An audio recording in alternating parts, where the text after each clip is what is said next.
Coming up on Lexington Now, the city's snow removal plan is ready to go. Lextran's new facility and developments in the Armstrong Mill area. This and more up next on this week's edition of Lexington Now.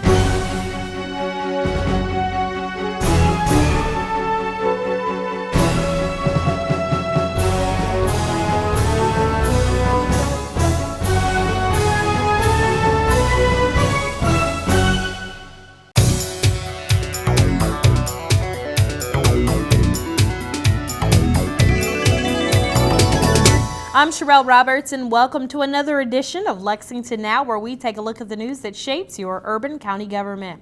Winter has officially arrived, and that means we've got a pretty strong chance of ice and snow-covered roads. But thankfully, the city has a plan to remove all of that snow and keep you going.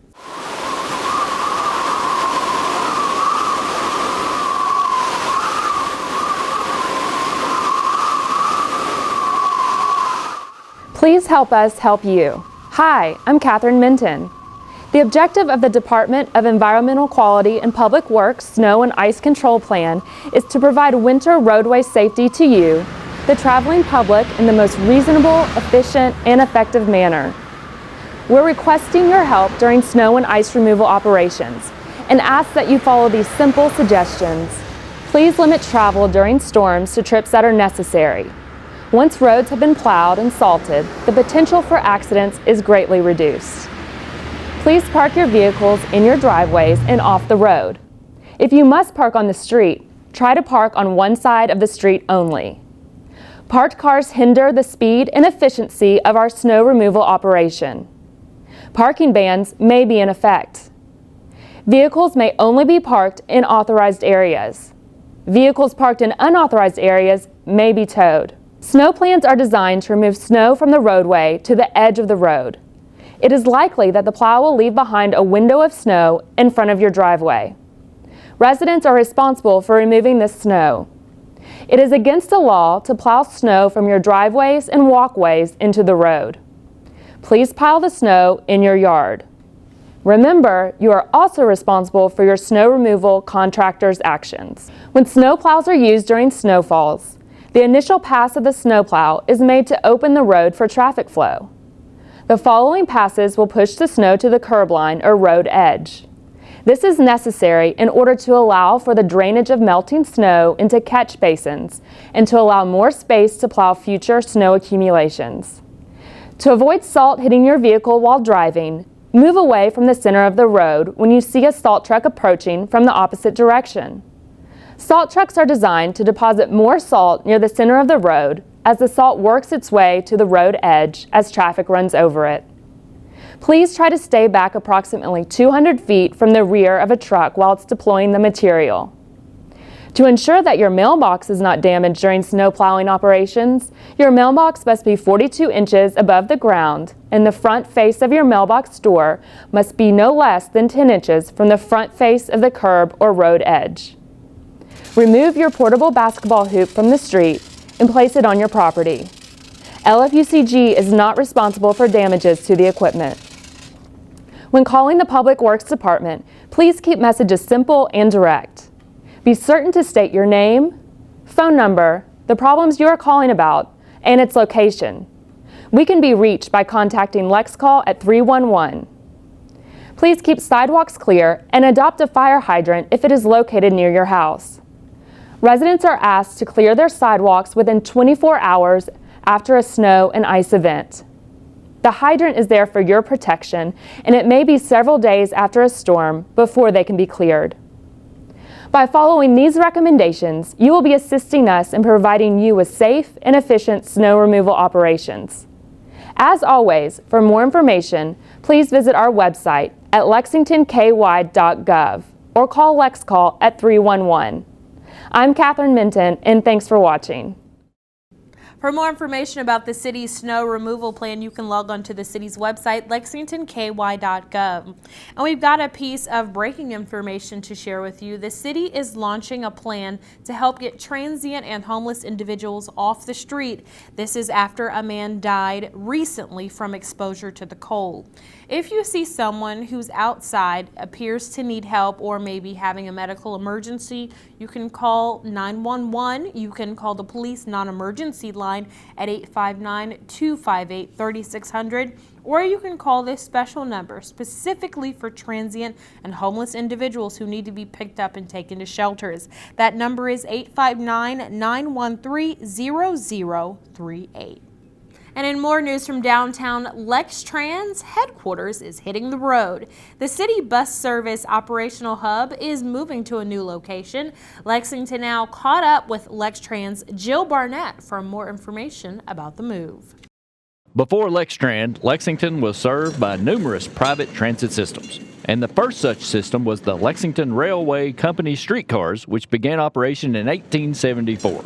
The name eventually changed to the Lexington Street Railway Company soon after to avoid confusion with the steam railroads. In 1890, the system was upgraded to streetcars and was referred to as the Kentucky Traction and Terminal Company. The streetcars ceased operations in 1938 when they were replaced by motorized buses under the Lexington Railway System name, which later became the Lexington Transit Corporation. By the early 1970s, expenses associated with the operation of the motorized buses soon outstripped revenue for the Lexington Transit Corporation. And in April 1972, the Lexington-Fayette Urban County government incorporated the system under the local government and renamed the system Lextran. We interviewed Jill Barnett with Lextran about the new administration building on Loudon Avenue.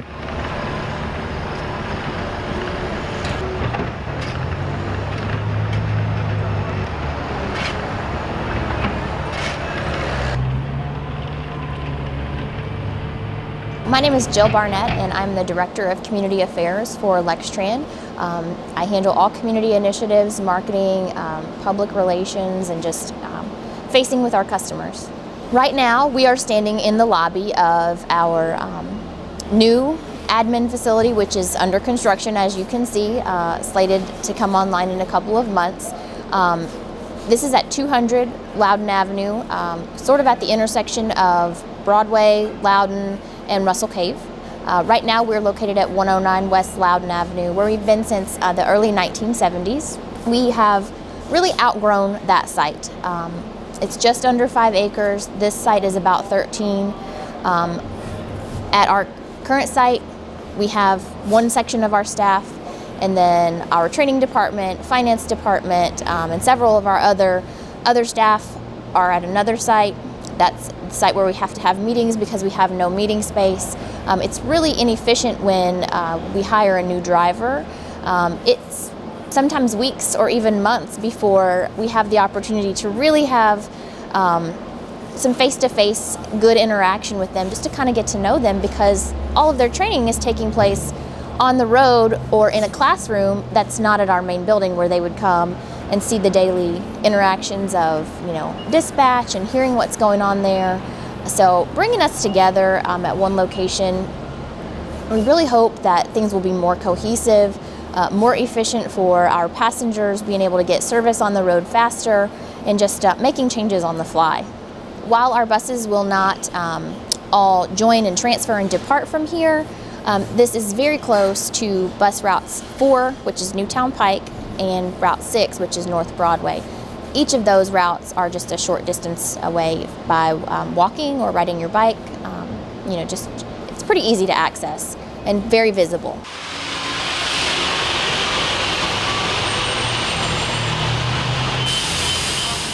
Driving is a pretty sedentary job. You're in your seat, whether you want it to be or not. You don't have a lot of time throughout the day to get up, stretch your muscles, just get in some physical activity. That can lead to a lot of health and stress problems down the road, and we all want to avoid that at any opportunity that we can. So what we've incorporated here is a workout room that any of our employees can use during their break times, after their shift ends, beforehand, just whenever they're able to fit it in to best work for them.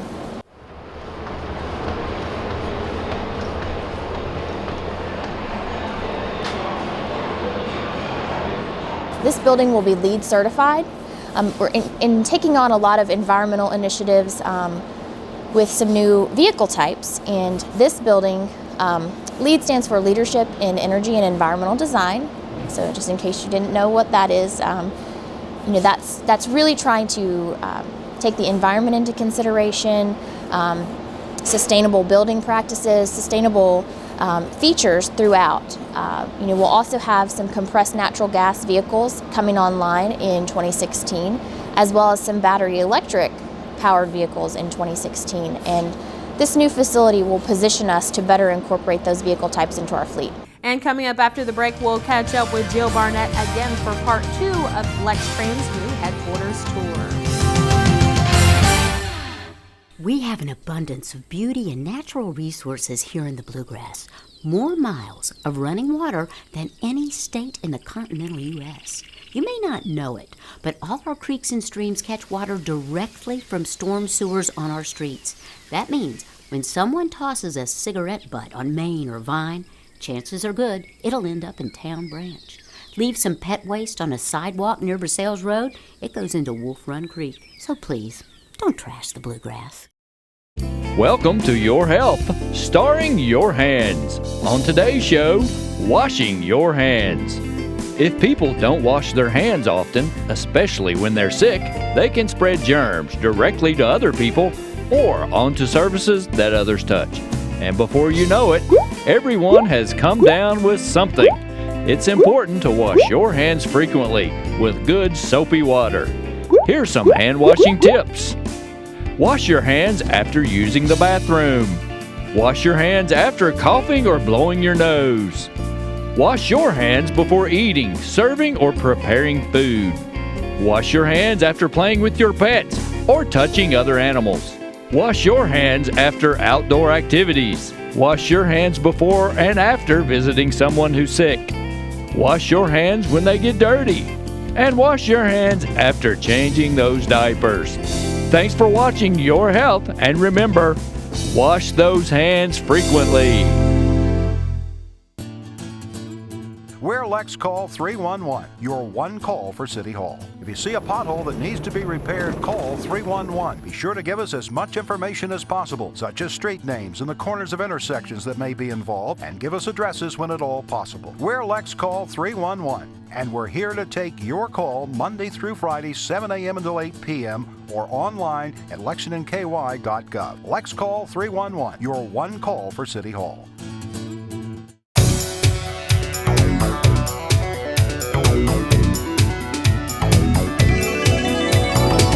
Welcome back to the show. We're picking up where we left off. We're speaking with LexTran's Jill Barnett about LexTran's new headquarters. This new facility and new campus will be completely tobacco-free. University of Kentucky, for example, in recent years incorporated that on their campus, and we are going to do that as well, just to encourage healthy living, healthy lifestyle, and clean air. It kind of ties in nicely with some of the vehicle types that we're bringing into the fleet, further promoting the clean air and just breathe easier for everyone.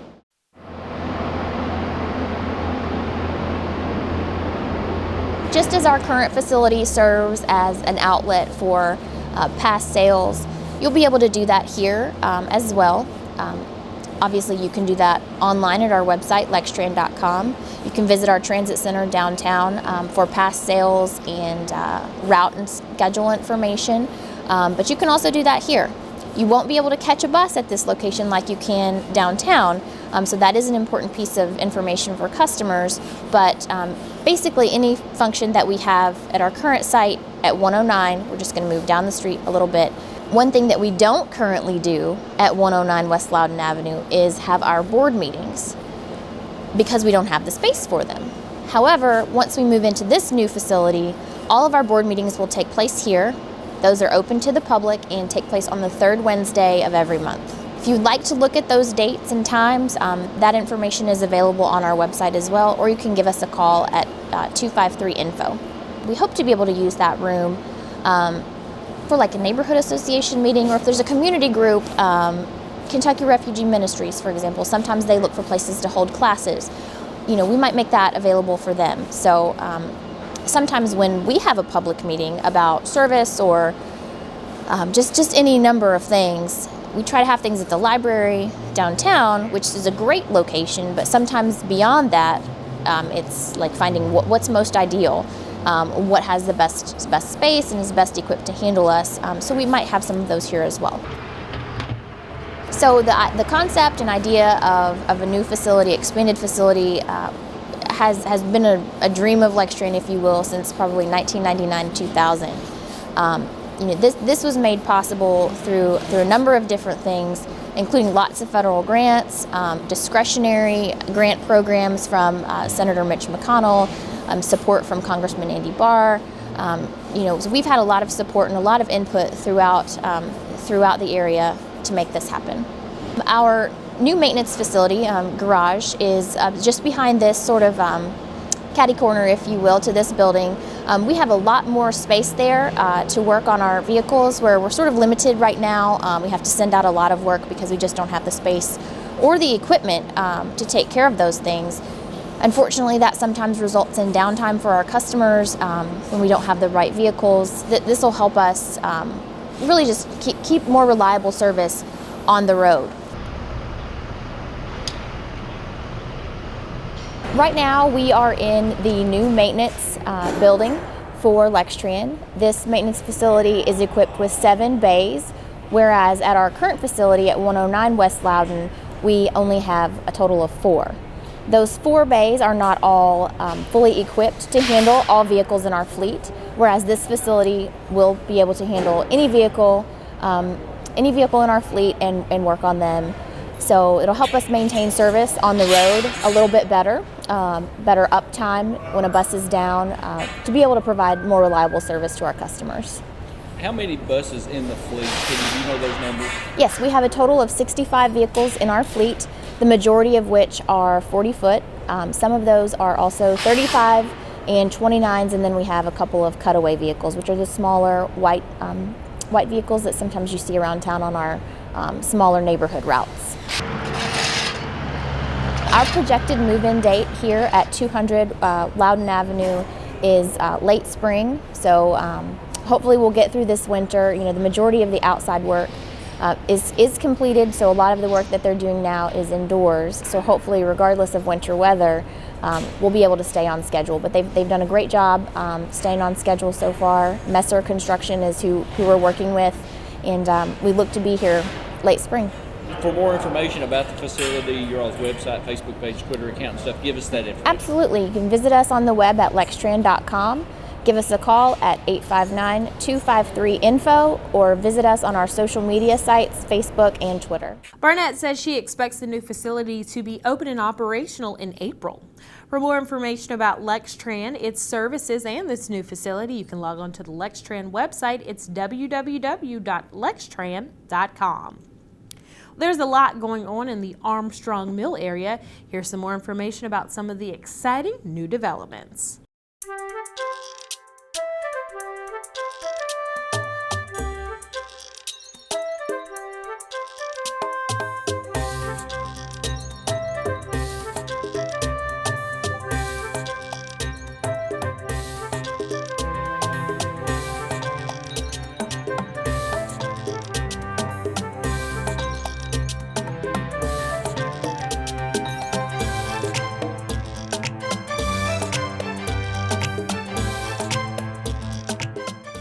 With the 2013 comprehensive plan, the staff identified some areas that needed to be studied further, and in conjunction with the approval by the Planning Commission, chose those areas because of certain criteria that they needed to be studied further as small area plans. So areas where they had very high incidence of households with no vehicles and further than a mile from a grocery store. Another area that was chosen was because there was a high number of households and populations that had to drive very far.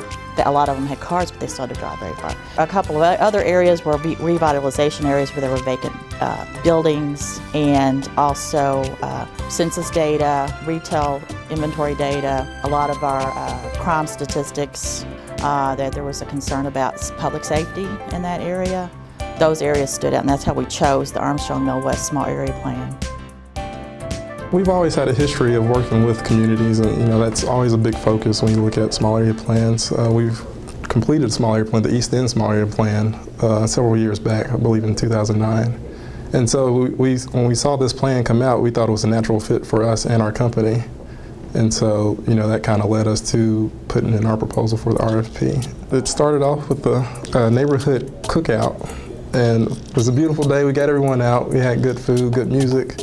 It really brought the residents out and kind of put them in a relaxed environment and just allowed everyone to get to kind of know each other, and it allowed us to kind of promote what we'll be doing in your neighborhood for the next several months.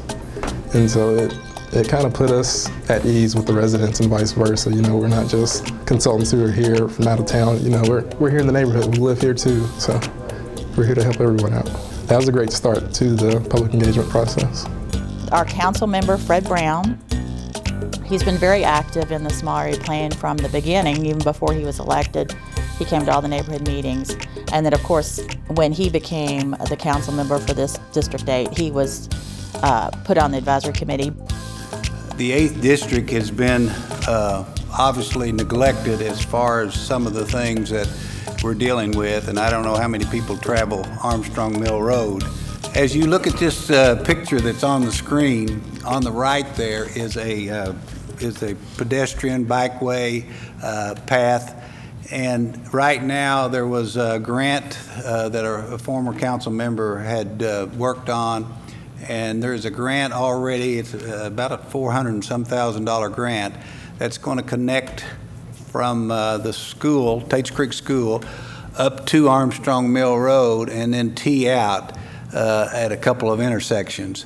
Armstrong Mill Road actually goes outside of Man-O-War, but the focal points are Man-O-War to Tates Creek Road. And so a lot of things are involved in that, and I wanted to present that because this is part of the plan. I'd like to get some funding, and hopefully we can advance this 10-foot pedestrian bikeway all along Armstrong Mill Road. The planning process itself is a government process, and it's through the Division of Planning. But a lot of it's also some of the things that the visioning and the visions that the neighbors see in their neighborhood also requires neighborhood participation and things to be driven from the neighborhood. So it was an opportunity to gather a diverse group of people and come to a consensus about what they wanted to see in their neighborhood.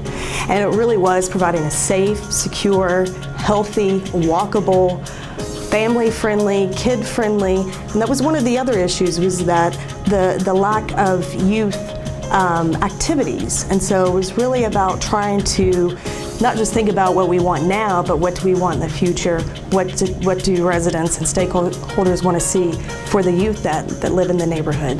There's a lot of great services that are going on that maybe a lot of people don't know about. And it was really part of this planning process was to bring a lot of those people together and shed some light on what's already going on and how can we nurture those relationships and then also find new relationships and partnerships.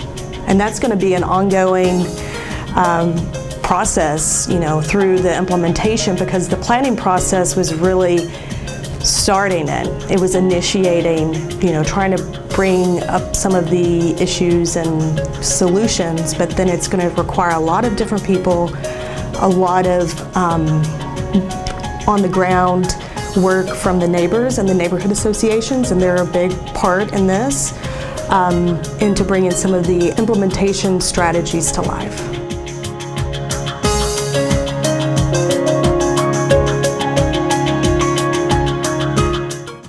For more information about the Armstrong Mill Development Plan, you can visit the website that's on your screen.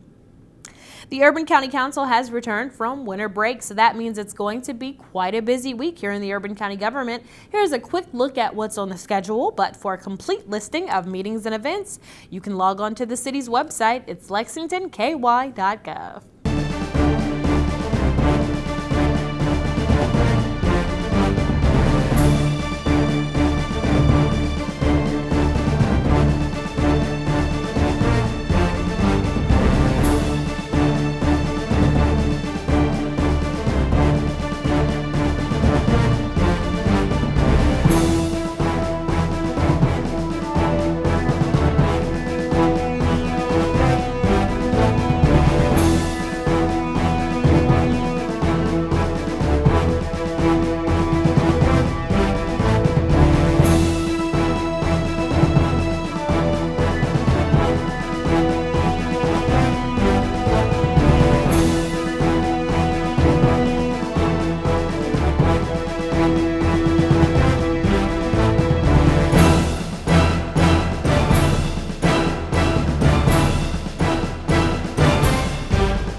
That's all for this week's edition of Lexington Now. We'll return next week with more news from your urban county government, but in the meantime, you can keep up with what we're doing by following us on Facebook, YouTube, and Twitter. And also on Twitter, you can get the latest in traffic delays and the traffic situation by following us on our city traffic handle @LexRex. And finally, we finished this week with a look at the commemoration of the retirement of Lexington's fire chief, Keith Jackson. We wish him the best in his future ventures.